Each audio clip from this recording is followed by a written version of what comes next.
A little bit of welcome, listeners, welcome internet to this edition of the Friday Live Hour, as presented by the Mythic Masculine.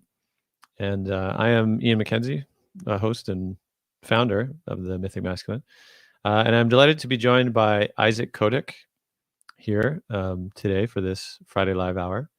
And we're going to be speaking about, well, probably a few things: masculinity, archetypes, tarot, or at least his oracle deck, of which is very beautiful, or at least I have a preliminary copy of. The masculine, I don't know if I can flip it there, the Masculine Archetype Guidebook, of which is very well designed, I must say, as one who appreciates good design, as well as here are a number of the beautiful cards too, and they are lovely to hold as well, I must say. So nice choice on the materials and the rest. Yeah, this was an opportunity to dive in a bit, to hear a little bit more from Isaac on his own journey, as one on a masculine journey, or to integrate the masculine into what informed him and supported him in his journey, and what led him to birth or bring forth this beautiful deck, which I understand as well is not available to the masses quite yet, that it's close to the cusp, and we'll probably talk a little bit more about that in the time to come. But for now, just wanted to say welcome to you, Isaac. Yeah, thanks, Ian, for having me. I'm really excited to be a part of this and joining this conversation with you and others participating. So thanks. Yeah, awesome. Also, those of you who are joining on Facebook Live, or it's also live on YouTube, feel free to leave comments on whatever platform you're on, and then we can see those here, and we can try to incorporate them into our conversation, or we'll ignore the ones that we don't want to answer, and just go with the flow, as we will on Friday Live Hour. So we're ready to jump in. So let's do it. Okay, so first question is, I was reading in your bio, or at least your sort of expanded story in the Masculine Archetype Deck or Guidebook, and you shared a bit about your upbringing, and I thought it was really interesting. You said you grew up Mormon. Yeah. Correct. Yeah, and I just wanted to hear about that. I will say that I have some of that in my family as well, some family members, and I myself was not really. I didn't spend much time in that. Like the family members who were in that had departed by the time I was quite young. And so, I never had any direct relationship to that particular faith, but perhaps some of the wake of it maybe was part of what, maybe I learned from, or maybe, just like the absence of a direct relationship to it. But I'm curious for you, how much of an influence was it on your life in those early years? And I understand it also predicated you moving around a lot, or maybe those two things were related. So I'd love to hear a bit more about that. Yeah, so I would say that Mormonism was a part of my formative years, and all of my family member generations are Mormons, like pilgrims coming across the United States, finding towns, like creating towns in Utah. So it's I'm the only one out of generations of my family who's not Mormon. So yeah, I was in it. I definitely had a full circle journey with it. In my, like a classic teenager, I was very angsty and upset about the entire situation. So I pushed against my parents. I was way more rude and was really into punk music back then, type of thing. But I realized later that it was a way of me separating. So I did it through anger, which isn't the best way, but it's one way. It's what I had. And then after years of that separation, I began to realize, okay, there are some beautifully positive things, like the community that's involved there. I had a very safe upbringing from like trauma and different things like that. And I really recognized the value of Mormonism for that. It just wasn't what I'm called to be a part of.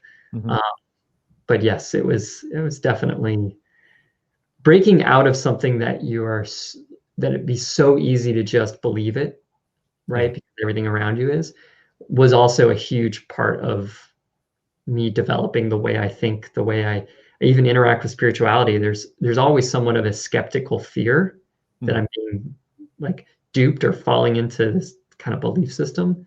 So it's helped me and created different weird psychological things too. Yeah, no doubt. Yeah. It strikes me too that I wonder, what's your best articulation of what is the mythology of Mormonism?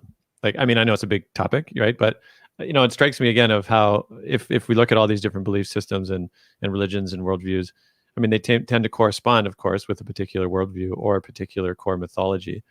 And if there was maybe not so much even cynically looking at it, but if you could actually sort of just faithfully articulate what you understand it to be in a concise way, I'd be curious actually how you see it now, of the core mythology. Totally. I actually think the best explanation of Mormonism is the musical. Have you heard of that musical, Book of Trey Mormon? Parker and Matt Stone, right? Yeah. Yeah. I haven't actually seen it, but I remember hearing about it. Yeah. Oh man, it is amazing. If you are an ex-Mormon, I highly suggest it. It's just really intriguing. And the whole point of it is they really share that there is this mythology around Mormonism, but I think what's unique about it as compared to other religions is it's not really the point. The point of Mormonism is this communal togetherness.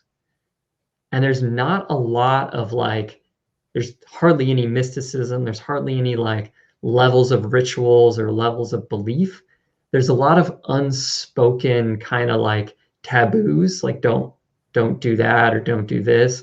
But that kind of feels like a small town where everyone's talking about each other, so you should behave, right? But what's interesting to me is it, as a religion, it seems, at least with all of my research and all of my exploration of other religions, much less about the ritual, which is beautiful, and which is also one of the things that I craved. I craved more of that mystical connection. So I moved on. But outside of that, its core belief is one of live well together, be kind, and if you're kind and good here, you'll be rewarded in heaven.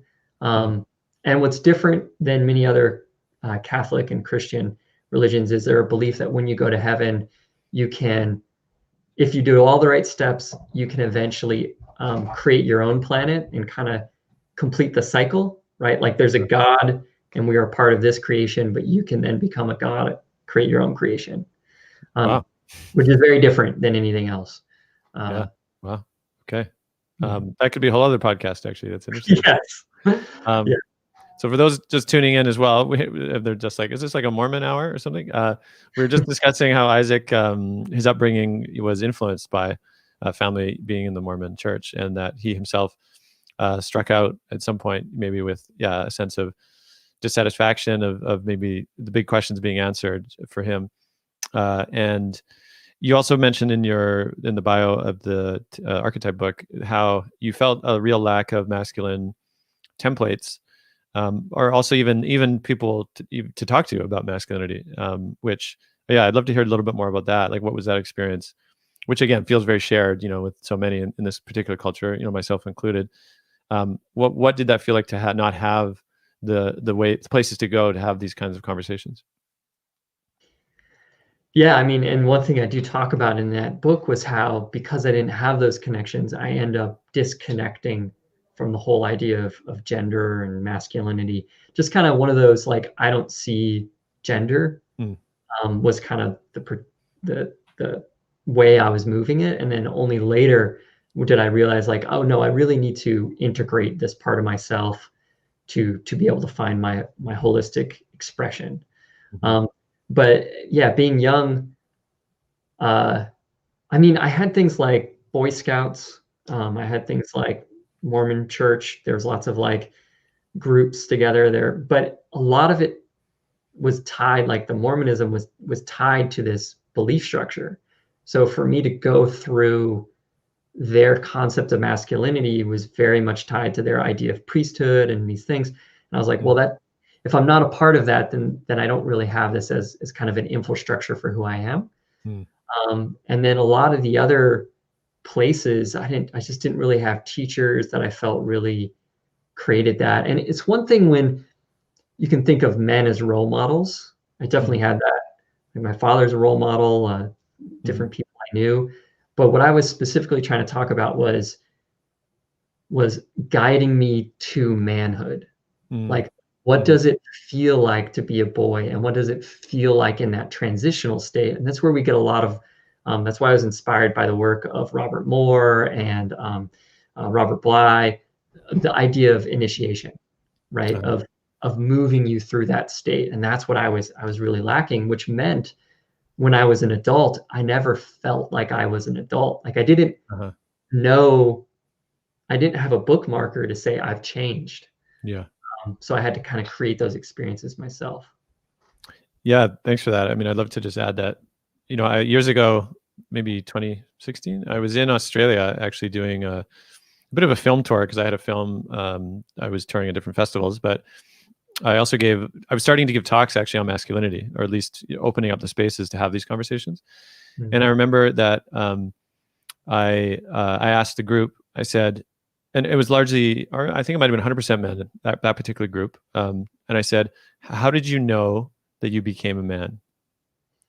And fascinating what the responses were, right? Because one, they were like, oh, my dad gave me a beer, for the first time, or I drove a car, or I had sex, or I got a job, in a corporation, or I don't know, something, right? And one was interesting was almost nobody had the same answer. Right. And these were largely Australians that looked like, same skin tone, same sort of like, I don't know, class-ish, you could say, like sort of middle-ish class, kind of thing. And for them to have zero shared experience about, recognition of what it meant to move from that stage to the next, other than these kind of like retroactive, moments of like, oh, maybe that was the time, right? Really speaks to the deep poverty of which the absence of these rituals and these thresholds is just sort of left up to default, right? And it's something I experienced as well. It was a big reason why I actually also really uncovered and was drawn to Iron John and created the podcast The Mythic Masculine too, because it really was for me of like, why is this not more of a conversation? And I would like to ask you actually, because I feel like everybody's got a story about how they found Iron John. And maybe for you it was either King, Warrior, Magician, Lover first, or Iron John. But I'd be curious, like, is there a story around the moment that it came to you or that you discovered it? Yeah, I would say around this work in general, my first entry point was David Deda's The Way of the Superior Man. So I read that book and it was super inspirational, and it really helped frame some different, because that's more about like a spiritual construct built around gender, and it allowed me to explore that. And even just the fact that you could connect to gender as a spiritual form, right? Like a good metaphor to explore was groundbreaking for me. And then from there, I read King, Warrior, Magician, Lover, and that led me to Robert Bly's Iron John. But all three of those books, like that time period of my life, I don't know if you dropped out, so I'll keep talking. Nope, still there. Yeah, go ahead. Yeah.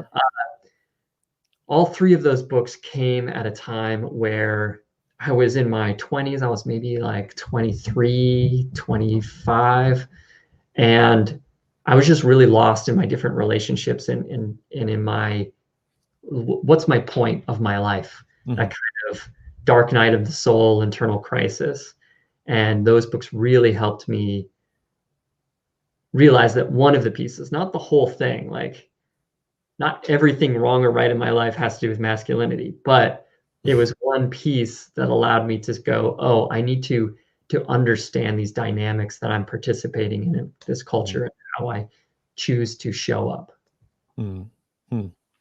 What do you think then was, like, I like what you said, I think I caught like this kind of, having a map of the journey or some kind of recognizable reflection of one's own inner landscape. Like that was my experience, right? With like Iron John in particular, where, so much of the examples he gave, I remember having like two concurrent reactions. One was this like elation of like, wow, somebody knows about these things, and is like speaking them, and they reflect my own life experience. And two was the like heartbreak that I wasn't a unique snowflake. You know what I mean? Like as in that there were recognizable patterns that I was like, oh, actually this is normal in the extent that there's recognizable patterns in, let's say, a man's life that, can be spoken to and can be named. And in some sense, yeah, it busts the myth of it's all just me and, my problems and nobody else would understand. And it really it was interesting to track that, to feel like, oh, I'm not as special as I want to be in a way, but also the elation of like, yes, I'm not as special. Like there's others that can provide some sense of it. And I feel like, it felt the same for you. And I'm curious then, what was it about this sort of, we'll go into now archetypes in the Oracle deck as well, but what inspired you to then say, okay, look, I want to actually, give my time and effort to develop this deck? Like, did it come to you, in a dream? Did it come to you in a flash of inspiration? What was the drive to create the Oracle deck? Yeah, I think a lot of it was a flash of inspiration in many different stages, but so I'd done a lot of work when I was in my 20s. I kind of moved on into, I call myself a student of the subconscious. And what I mean by that is working with ritual, working with like depth psychology, but more from this kind of mythic place than academic. And been exploring that for a long time. And then I came back and it was right near my last birthday. So I was turning 36. I just felt like, okay, I have a much wider understanding of myself. I want to revisit these concepts. I want to integrate these concepts of masculinity more from an embodied place, because like I love King, Warrior, Magician, Lover, but it is very academic. It's very prescriptive. It's very like these different thoughts, but it's how do I actually interact with that in my daily life? How do I feel and embody it? So I was really interested in that, my work around that. And I had this inspiration one night. I wrote an invocation, and I call it the invocation to the eternal masculine. And I laid out these 5 archetypes. And I would read that every morning and sit in meditation. And it was really amazing. It just made me feel totally prepared for the day, in my purpose. And that was one thing. Before that, I was in between jobs, in between relationships. So there was just a lull, and it gave me this energy. And as I was doing these invocations, I was like, you know what? I want 5 pictures to look at as just visuals. And then I got 5 pictures. I was like, well, there's also these shadow aspects that I want to be able to play with these and move them around. Like, how does my shadow warrior interact with my sovereign or my father, just as a physical space? And then all of a sudden I was like, well, I should make a deck. I was going to work with artists. All the artists I was working with fell through. This was right at the beginning of the pandemic. And in a fit of inspiration, I just stayed up all night. The first card I made was the warrior. And it just happened. I hadn't made visual art in like 8 years. I've been a touring musician. And then all of a sudden I was like, that's it. I'm doing the art. And it just happened. It was like lightning. Every morning I couldn't, like, even now, a part of me is like, I want to work on other things. But this electricity where it's like, no, this is what you're doing. Give in, man, give in. And I was like, fine. Wow. Yeah, beautiful. It strikes me as this kind of like what is creativity, or what is the muse? What is the visitation in some ways? That I just to give my take. I really appreciate this as a description of eros, right? That this is life's energy moving through, and it wants to express itself in certain ways, which are prismatic to the individual. That brings their specific creativity or their specific insight or perspective, through their hand or through their eye. And at the same time, it is, I consider the same sort of unified, erotic intelligence itself. And so you're right, like resisting that tends to result in, a kind of tension, right? That can develop. And I think there is a kind of courageousness to surrender in those moments.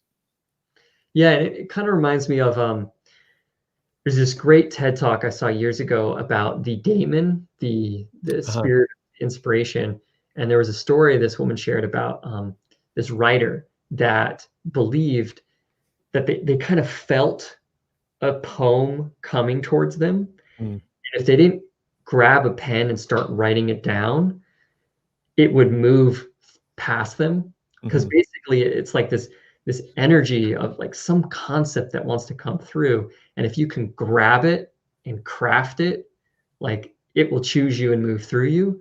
But mhm, if you're not prepared, it's going to find someone else. mhm, Um, and it had to do with more the way the Greeks understood and interacted with inspiration. And I loved that thought because for two reasons. One of them, it frees your ego in the way of like, these things are beyond my understanding. I don't have to mhm. understand it to let it happen. Yeah. And also, it makes you realize like I just need to follow what inspires me because this is a chance I only get when it comes. Mm, Let it go through me. mhm, Holding on to things or being like, this is my goal, and then finding it never works out. mm. Yeah. Wow. Well, I'd love to walk through a little bit of the deck, which I can actually pull up here. Um, so the viewers as well who are joining us online, and I mean, yeah, the ones online now, you could leave comments if you like, questions that you might have, and we can weave them in as we can.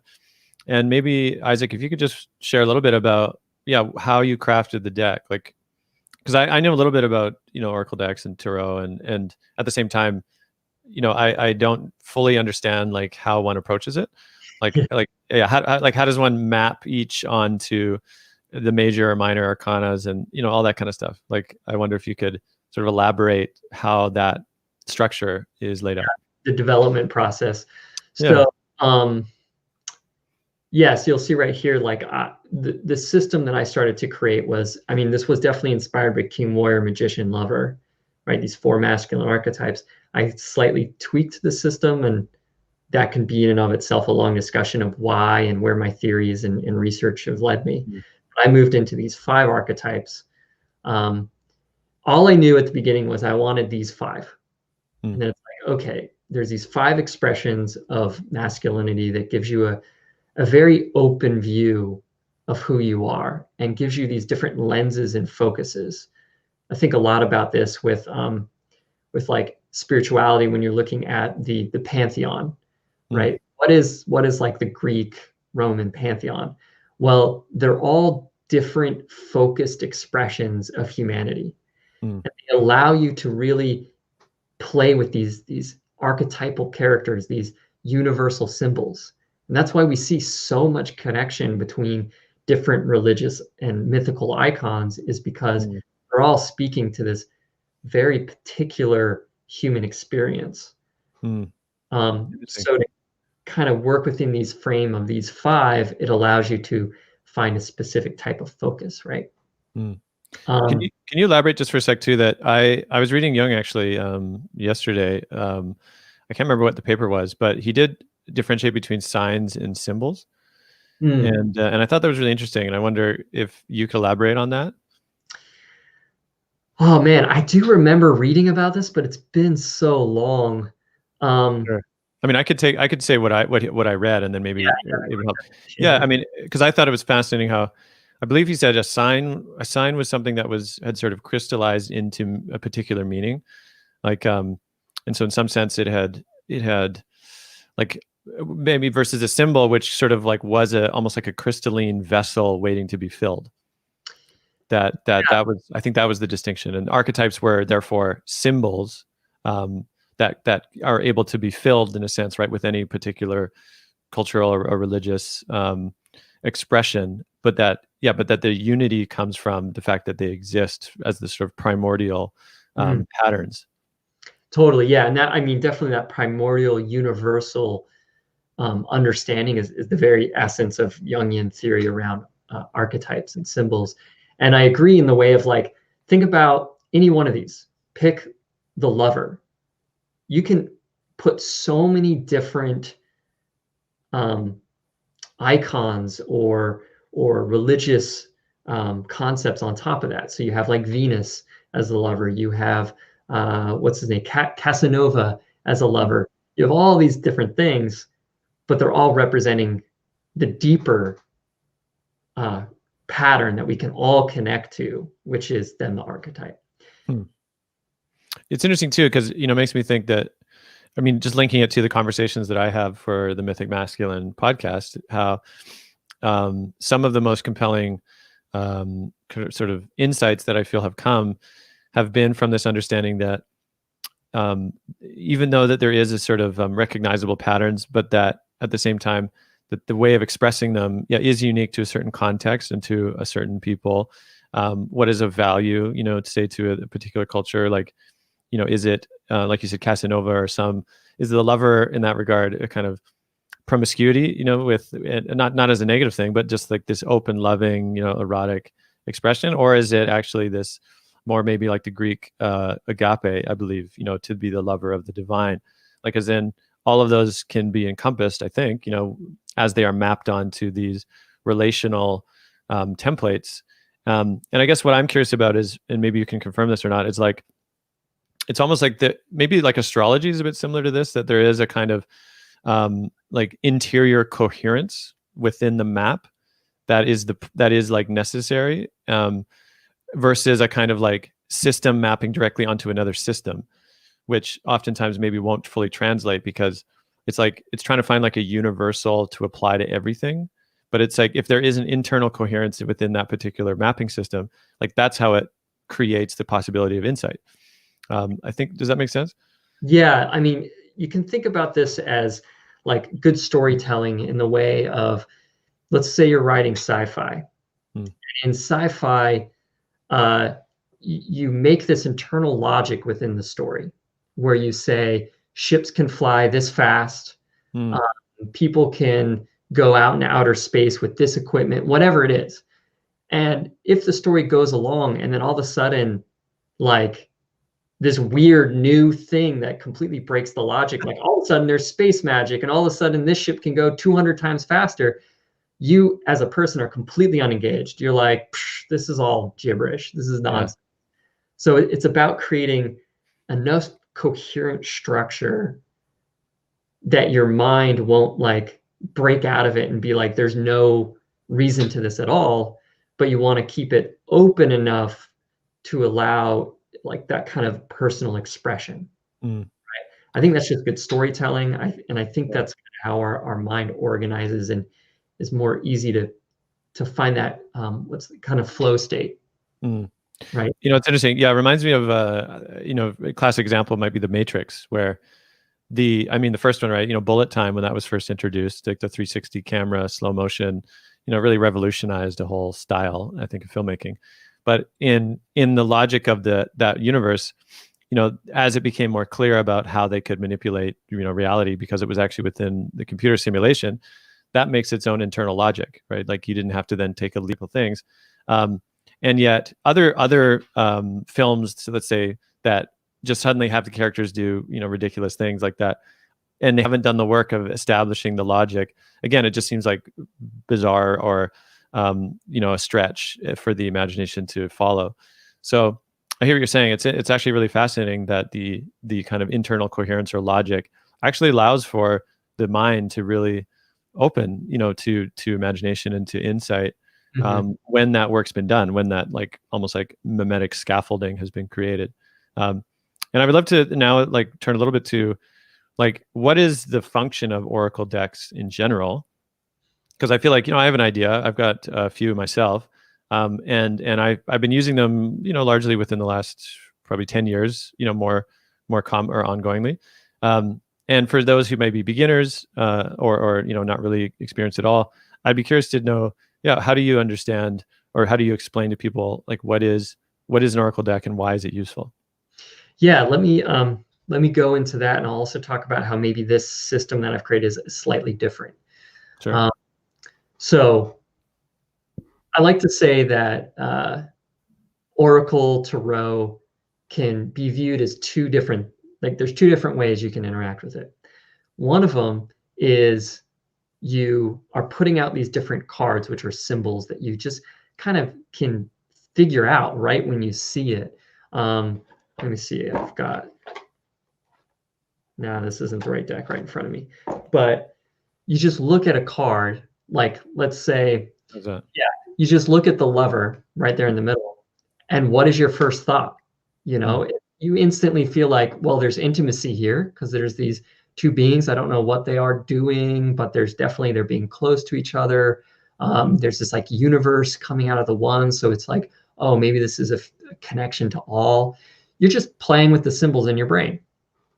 And if you draw two cards, then you're trying to create an association between the two. So you've added this level of randomization, but then you're like, well, how does the scribe interact with the lover in my life? Especially if you ask a question about it. Like, I'm having issues in my relationships. What's happening? You draw these two cards, and then it allows this process of exploration of like, well, I spend too much time studying. I'm not connecting with the loved ones around me or whatever it might be. So what's really cool here is it creates this free space for you to maybe make connections you would never have made otherwise. Because if you just sit and have the same thoughts you've always had, you're not going to grow. No new revelation will come. So it can be this way of connecting to the deeper symbolistic parts of your subconscious, right? So that's one way. The second way that you can think of working with Oracle Tarot is it's just creepy and it works. I don't know why it works, but I throw things together and I get this reading and it's like, this speaks exactly to this moment of my life. I don't understand. Maybe it's some way the universe is randomly putting together an answer. I say choose whichever one feels right to you. They might both be true. I think breaking free of this dualistic of like, there's right or wrong, who cares? If you gain value from that exploration, it's something of value. So go for it. So that's how I think working with, so it's called cartomancy, or just using cards to connect to divination. And divination is just communicating with the world. Yeah, I like that a lot. Divination is communication with the world. I found that as well, that there's the capacity to just open up, connections, insight, kind of like allowing, my understanding of the old understanding of the word weird, right? I believe it was WYRD in sort of Old English, which really was that, like with the weird was actually this sort of mysterious, other variable, maybe of life, or the gods or whatever it was that are sort of always or I should say always. I mean, they're always present in some sense, but not if you don't include them, or maybe they mess with you if you don't include them intentionally. So I found that the Oracle decks are a way of like intentionally inviting in the weird to provide its insight and perspective in ways that, you're right, we can really get locked in these patterns that just cycle, and we can't break free of them. Or you want to jump in? Well, I was just going to jump in about the word weird in particular. There's something really unique here within kind of Norse mythology. And that was the idea. Weird also represents destiny, right? They didn't have this idea of destiny. Sometimes we in Western culture use the word. The idea of destiny with weird meant that your life was going to most likely move in a certain way because of past decisions. Kind of think about it as like the karmic weight of your ancestry, of your life choices. Things are going in a direction. And to connect to your weird, to wield your weird, was to say, look, I see these patterns and I have these opportunities to maybe the same outcome will happen, but I can choose how I get there. I can choose what ways will make my life easier or better. So you have this almost freedom within the constructs of history. It's most likely going to move in one direction. But how you choose to interact with that was to wield your weird. I just love that. It's a very unique concept. Wow, cool. I mean, it makes me think too of, the distinction between fate and weird. If that, I almost wonder if they actually do that. Maybe they have different actually etymological roots. Like, because one seems to be, I think, if fate maybe is Greek or Roman or Latin, maybe, comes initially back there, I think. But maybe that has a certain sense of inevitability, or maybe that's at least what the sort of modern interpretation is. Oh, that's, that's fate. It was fated to happen. It was just, regardless of what you do about it, it's going to happen. But I actually think there's this other way you're saying, which is a bit more of this engagement with, there's a certain, not inevitability of like how things may go in a sense, but like a momentum, like you're saying, a kind of historical or cultural or karmic momentum that, with a kind of willingness to see and an attunement, there's signs all over the place. And the capacity to read the signs is a skill that I think, particularly Oracle decks, I think attune that skill, and I would suggest even that it allows one to even start to see signs, outside of the context of a reading, right? To say, oh, that conversation that just came, or that bird that just landed, right there, like this conversation with the world, I think really is at the root of it. Yeah, absolutely. I agree. At its core, it's all symbolism and how you interpret symbolism.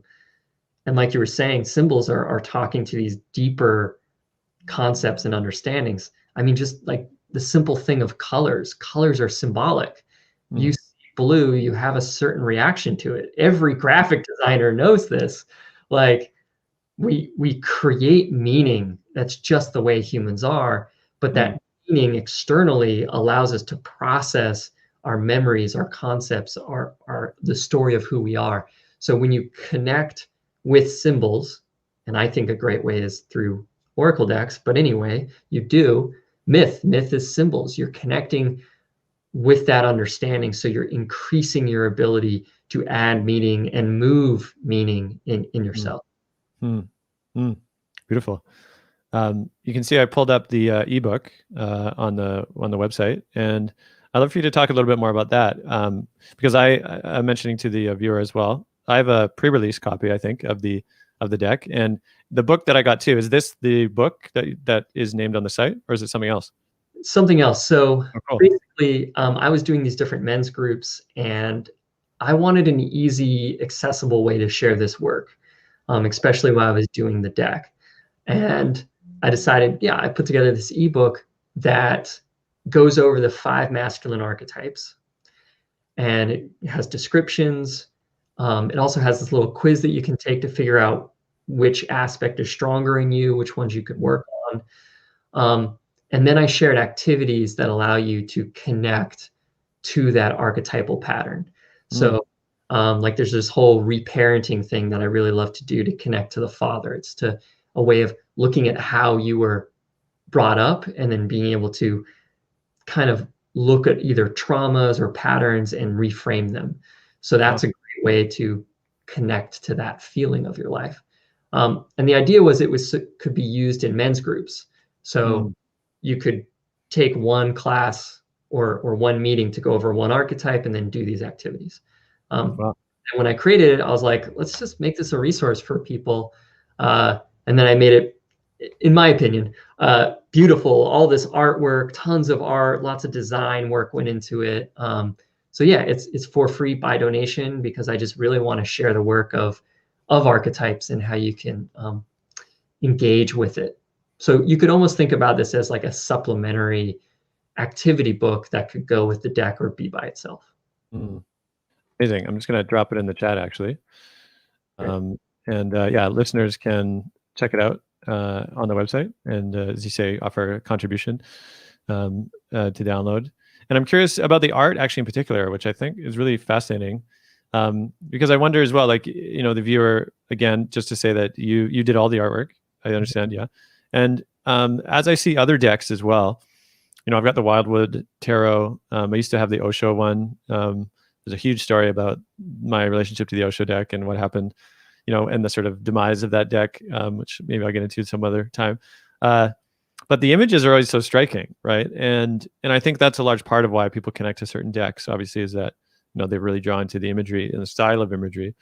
And it always strikes me this kind of like wondering about how the designer or the artist, like what are they channeling, when they design these things, because there's often very specific nuance, particularly in the descriptions. When you read often for decks, they'll say like, there's an arrow, you know, in the tree in the background, and a raven is like looking down, and there's a stream in the corner, and then, you know, it could mean these things. And but again, I just wonder how an artist like brings forth some image. Like, do they have a ritual on their own, you know, where they just kind of go into a trance state and like put it together? And I'm curious for you, yeah, how was it to really develop and have these images come through? Yeah, so my process, I'm sure tons of people have different processes for different types of decks. Mine actually started with writing the descriptions because it helped me create a very complete understanding of what that symbol and archetype was. So talking about the warrior and how the warrior is this drive, this action, and it's the part of yourself that really stands up and does the hard things, knowing they're hard because of their will for whatever the goal is. So writing that out, it's like, well, okay, being a student of the subconscious, which is why I felt this work was accessible for me in terms of the artwork. Because it's like, okay, well, you're driven, right? You're really pushing forward with your will. First of all, what color? Red. Red, fiery, will, cool. What symbols represent that? All right, it's a warrior. So let's have him have a sword. Great. He's moving forward. So in the image, he's actually stepping more forward. You can kind of see it there in the corner, but that Has it? I Yeah, I'll leave it there. Yeah. Yeah, it'd be better under the archetype deck tab. Okay. But great. and then the sun behind him is just kind of adding this drama of like, no matter what, I'm going this way. Almost like the hero, you know, the hero isn't walking to the sunset. It's not over yet. It's walking away from it into whatever shadow, whatever thing they're going. So you can see how I just start to think of what symbols represent this feel. Yeah. And then you're in that flow state where you're like putting different images, moving around. You're like, oh, people behind, people in front, shadows not. And then something just happens. Yeah, long movies for sure. Wow. Yeah, beautiful. I mean, I do like that when the warrior, it's like, it's this kind of like determination. You know, or maybe I can see it on my other computer larger, but I think the face it's not like he's attacking, you know what I mean? It's not like this sword, you know, charge either. There's this kind of resolute determination. Which, he's just like, I'm going that way. Yeah. It speaks of this like committed discipline to engagement, you know, like that's what comes. And I mean, the wizard too. I mean, I'd love to, by the way, when I did the quiz online, which you mentioned earlier, and I think people can find if they go to HeroRise.us, and they can do a quiz where they answer questions, and then, you know, you get a response of like, you kind of constellate towards this archetype, and maybe surprise, mine was wizard. And I'm curious about the imagery here, which I think is really beautiful too. And what's it saying to you there? Yeah, I mean, one thing is also really interesting when I was doing this work was I've also studied body language, micro expressions, right? Of where are micro expressions coming from? How can you display certain emotions? If anyone's not familiar with it, basically, if someone asks you a question, you will make physical movements within less than a second, like in microseconds, that express your feeling. And that's how most people can't even realize they saw it. But that's how we're actually sending information to each other on these micro movements before we even say a word. And that's why when you're talking to someone and you feel uncomfortable because you're like, I don't really trust this person, it's because they're signaling you subconsciously. So I studied that, and I studied body language and movement, as well as poses. Certain poses invoke certain feels. Like if you were to stand like that warrior, like resolute, standing forward, you feel it. Same thing with the wizard. That wizard, like holding a hand up, if you just get in that pose, there's this sense of like upwardness, the sense of oh, I want to understand what's up there. And that is the feeling of the wizard. And it doesn't necessarily just mean spirituality. it can mean science too. Like, how do these planets move? How does this universe revolve? And where's my place in it? I want to know. I want to discover. That's what I was trying to represent with that kind of upward look. Yeah, I love that. And also this sort of, I mean, I see the runes, I think on the back planet. Yeah. And then just this sort of movement of the constellations of the universe. There's this sort of, not so much like domination energy either. Like, it'd be interesting if he was hovering over them, right? Like this kind of master manipulator, and how different that would be actually, versus, you're right, this kind of like, it's almost awe, like I feel this more sense of awe, but also this kind of like relationship to this wonder. And you'll also see, like, in the one hand, so there's lots of occult symbols here. There's Solomonic seals. The thing in his hand is the septagram, the 7 planets, and those 7 planets are actually what the 7 days of the week are based off of. So we're interacting with this every day when we say even just the day. And so he's holding that. He's wielding the power of knowing his place in time and the energies of those time, yet he's still connecting outward. He's still like, this wielded power I have is because I look out and I look to expand, and I look to wield it not as an overseer of it, but as an explorer of it. Beautiful. And I'd love to hear a little bit about father as well. I mean, I myself have a 2-year-old, and in the throes of being a fatherling, sort of one way to think of it. And yeah, I'm curious too about the iconography, why that came to you for this card, like the palms and the water rushing. Yeah. So the first thing I always bring up is these archetypes are understanding psychological processes, how you connect to different parts of yourself. So the wizard is how you connect to your pursuit of knowledge. Father is how you connect and how you allow almost like the energy of nurturing to move through you. When you love someone, do you want to nurture but stop? Or do you let it flow through you? So it's important to keep that in mind, because the father archetype is not about your father. I know a lot of us we have a lot around that subject. So this is more about the psychological pattern. And when I think about the pattern, the connection to father-like energy, the number one thing that came to mind is it's giving. Like, you with your child, it's so much giving. It's so much presencing. Like all they know is they're happy or sad. But you as the adult need to be like, I need to do this even when I'm sad. I need to do this even when I'm happy, because that is how I bring solid, beautiful life to this world. So you're giving, and you have this well that you can share. So that's where the hands came from, and then the father and son kind of, I see that as very supportive. That father is holding the son, seeing something beautiful, that energy is coming down upon both of them. This very like loving, caring. It's rejuvenating the world around it. So it's rejuvenating the trees.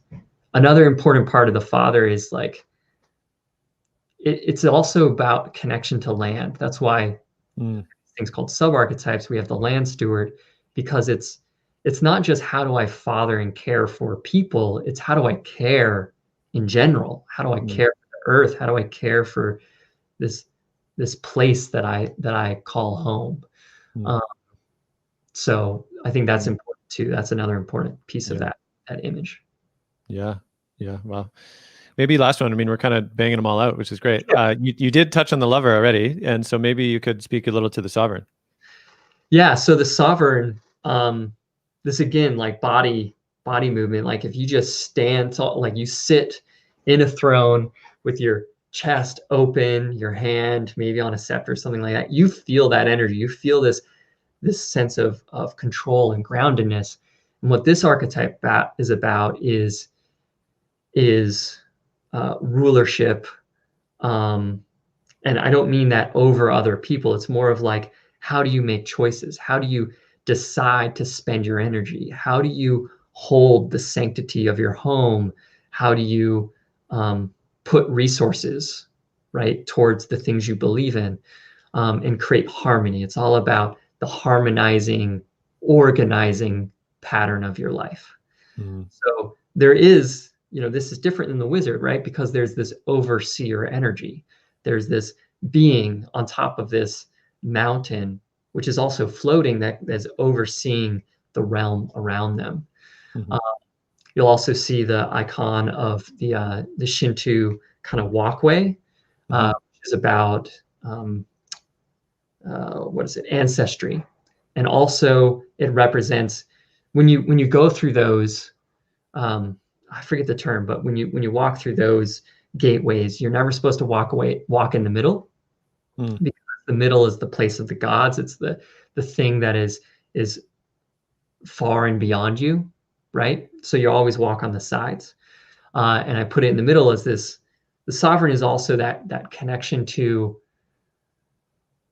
kind of when you expand yourself so much that you're connecting to the world in a way that it starts to beginning this almost spiritual connection to the workings of the world. Like, how can you feel into the movement of the traffic on the street near you, the movement of your loved ones in the home, the movement of the trees and land that you're around? If you can really connect to that, and it's the closest to God like experience of omnipresence, right? That we can get to for glimpses, then you start to really understand how to uphold the peace of that place, how to really, create harmony around you. So that's some of the vibes that I was trying to create. Yeah. Wow. It strikes me too. I was just thinking of Lord of the Rings and how, Aragorn, he kind of like morphs through a bunch of these archetypes, right, throughout the course of the film. Like, of course, the warrior, while he's still a ranger and kind of fighting. And then even lover. I mean, I understand, I think Tolkien, or at least the filmmakers kind of added the female character, his love interest. I can't remember her name now. Liv Tyler's character. They kind of upped her story a little bit, and so made him more of a lover, which wasn't really in the book, if I recall. Like Tolkien wasn't that much of a romantic, it seemed, with the other gender. Yeah, it's do a movie without a love story. So yeah. So there's definitely lover in there, and then really his transformation, of course, into the sovereign, where by the end of the series, he really is asked to take the seat, of the king of men, I believe, the realms of men, and it's just so much there, sort of reflected out, of course, in the stories, of course. Star Wars, you talk about in the book as well as being so influential, of course, inspired deeply by Campbell and the hero's journey, and it's just fascinating to see the impact, right, of this kind of archetypal lens in how it's reflected. And maybe to say just a few words as we get close to the end here, just, what archetypes would you say are maybe overexpressed, or maybe they're shadows, or overexpressed in the culture at large? Even if you think about pop culture, for example. Like one example I'd say is just like, I would feel the shadow warrior is expressed quite a bit, in pop culture movies in particular. We're sort of treated to this sort of stoic, violent man, whether we're talking about the bad guy or the good guy, like James Bond, even like that kind of, there's a shadow there, which is sort of this uncaring, kind of cold killer, often, right? That is sort of held up as like, that's what we think of as, say, a warrior. But I wonder, like, what kind of, if you could say, what the world really needs, or at least this culture needs, are like these kinds of masculine expressions more, what would that be for you? Yeah, that's a great question. So one thing that's really interesting is I have this quiz, the archetype quiz, and I've started to get data, which I've had 700 people take it, and I can start seeing where the numbers are, which is really interesting. Yeah. And at first there was a lot of wizards. There are still, I'd say it's maybe a little under a third, which out of 5 is quite a lot.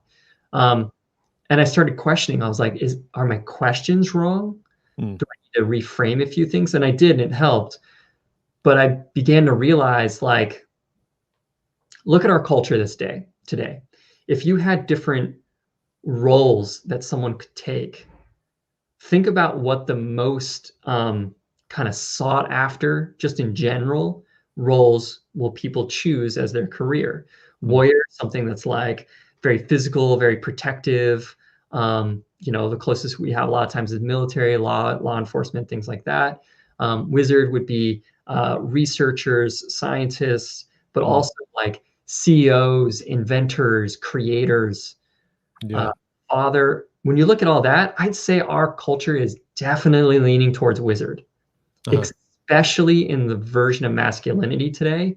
I think it is, you're more likely to see as valuable if you're incredibly intelligent and able to like choose how to like, wield your finances to get the best home, to get the best all the things, than you are being a lot of these other archetypes. Because warrior is suppressed. I'd say that's really suppressed as our culture, and that's why we see a lot of the shadow, because we're pushing it away as compared to connecting to it. And I'd say sovereign is the same thing. Like I think it's good. Don't get me wrong. I think that the way our culture has dealt with gender and power we can unpack that for a long time, and we're figuring it out as a culture. But that like kind of masculine I'm in charge is becoming less of a desired trait. I think more of the like, I think personally a sovereign that can collaborate with people together and create this source, like we're sourcing the best choices together, is incredibly valuable. And we're reframing the sovereign or king to be more of that definition than the like prescriptive, do this, do that. But we don't want to overcorrect either, right? We don't want to overcorrect by saying men should not be in charge. It's like, that's not the point. The point is, how do you wield power appropriately? So yeah, I'd say wizard is really strong in our culture. The one I would love to see developed more. I had this great conversation with Jetty of the Rising Man podcast yesterday, and we talked about how he hears a lot of men saying like, "Oh, you're a king, you're my king," and that type of concept.